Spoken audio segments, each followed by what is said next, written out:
Okay, so this time, gagawa tayo ng ating activity for midterm. Yan. So, activity number 1 sa ating midterm.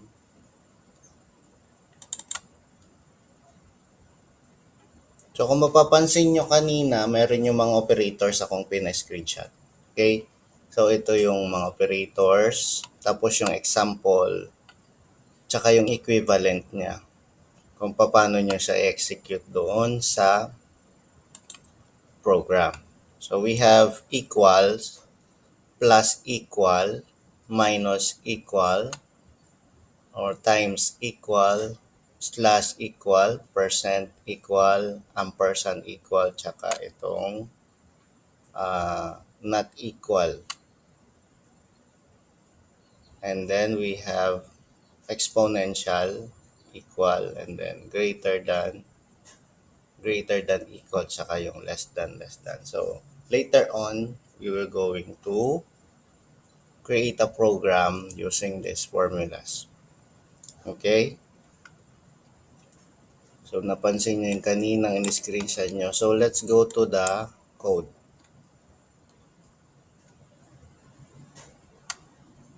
So, dito sa aking shinare, yan.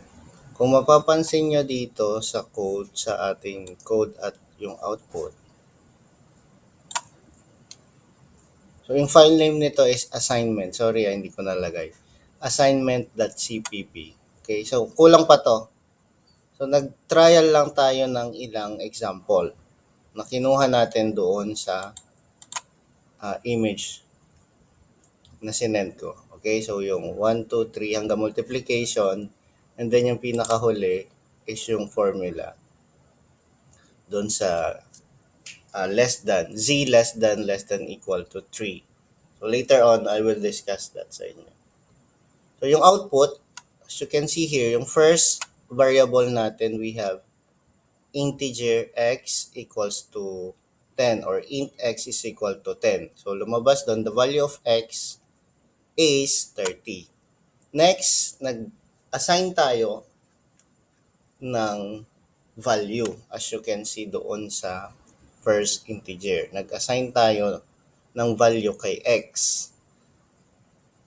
Okay? So, ang value ni x is equal to 10. Then, another is si x muna. So, doon sa ating output, the value of x is, wait, meron ditong nag-multiply. Wait, may mali dito ha. Etong sa 3, hindi na palitan. Yung sa multiplication. Dapat yun C. Wait. Huwag nyo munang mamamali kayo. I-edit ko.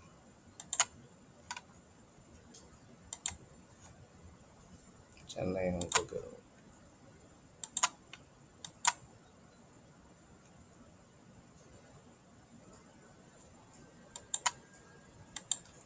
Huwag nyo munang gagawin, mamamali kayo dyan.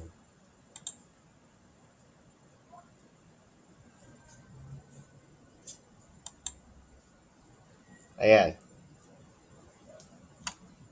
Wait.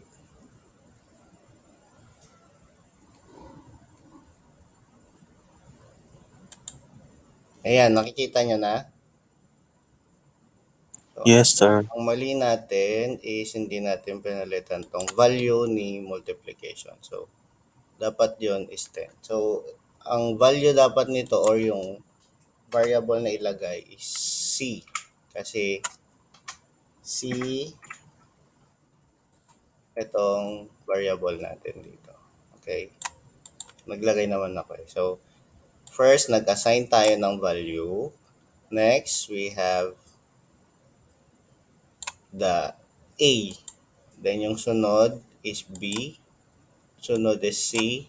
And then Z. Okay? So, let's try to build. Stop muna. Compile. Exit natin to.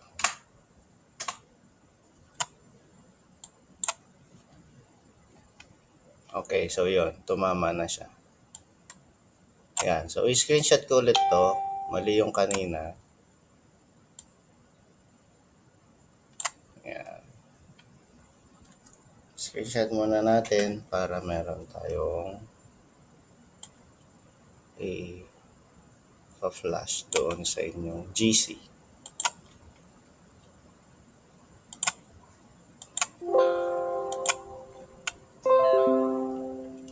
Ayan. Oops. Okay. So, dito, as you can see, so we have the x value is, the value of x is 10. Kasi nag-assign lang naman tayo ng 10. Walang formula. So, next is int a equals to 10. Okay. So, the value of x, a, is 15. Bakit siya naging 15? Kasi nag-declare tayo dito ng, or nag-assign tayo ng value kay a ng 10. Tapos naglagay tayo ng formula dito for addition. A plus equals to 5. So, the same as 10 or A plus 10. Okay, so the value would be 15. Kasi nga, yung A is 10 plus 5 is 15. Next, we have B. Sabi naman tayo. Int B, nag-assign tayo ng value na 5. And then B, magiging siyang 5. Minus equals 3. Okay? So, ang value niya ngayon, sinubtract niya yung value ng 5 sa 3, naging 2. Okay? So, the value of B is 2. Next, the value of C is 15. Okay? So, next, we have the value of C. C is equivalent to 5. Then, kinuha natin si C. So, 5 na to times 3 is equal to 15. Okay? Yan. So, your activity would be kung ano itong mga ito, i-apply nyo lahat to. So, yung output nyo dapat 1, 2, 3, 4, 5, 6, 7, 8, 9, 10, 11. Okay? 11. Kasi ito meron na tayo eh. 1, 2, 3. Okay? So, next time, next meeting, explain ko yung mga yon. Okay? For now, gawin nyo tong activity nyo. So, yung output nito dapat is 11. Magbe-base kayo dito. Okay? Yung in-screenshot nyo kanina. So, ganito lang din. The value of, so since we already have x, a, b, c, d, or d, mag-add kayo hanggang a, b, c, d, e, f, g, yung inyong variable. Okay? Para hindi na mahaba.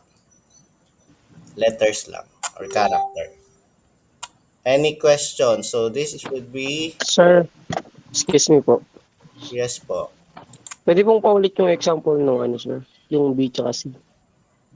Yung output, tsaka yung, Yung explanation niya, sir. ha?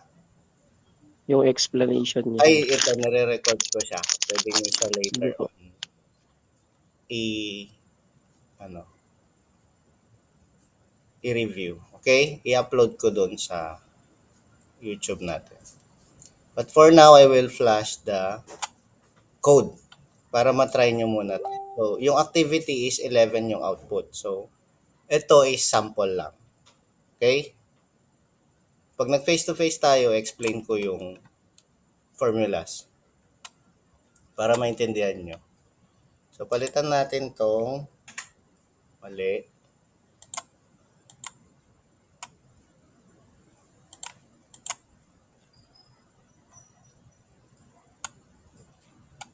Lakihan natin konti.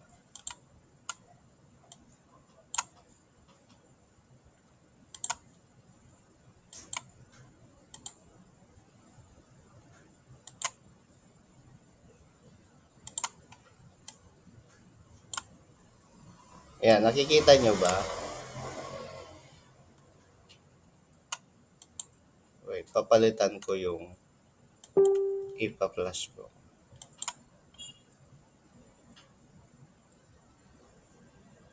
para makapag-compute tayo ng grades niya. Yan. Yan.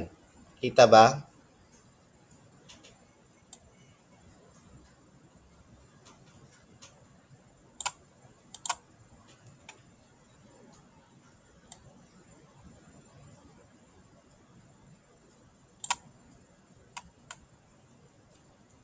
So, yung ating file name assignment.cpp.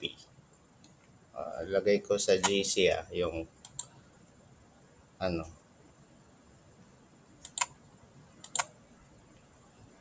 file name.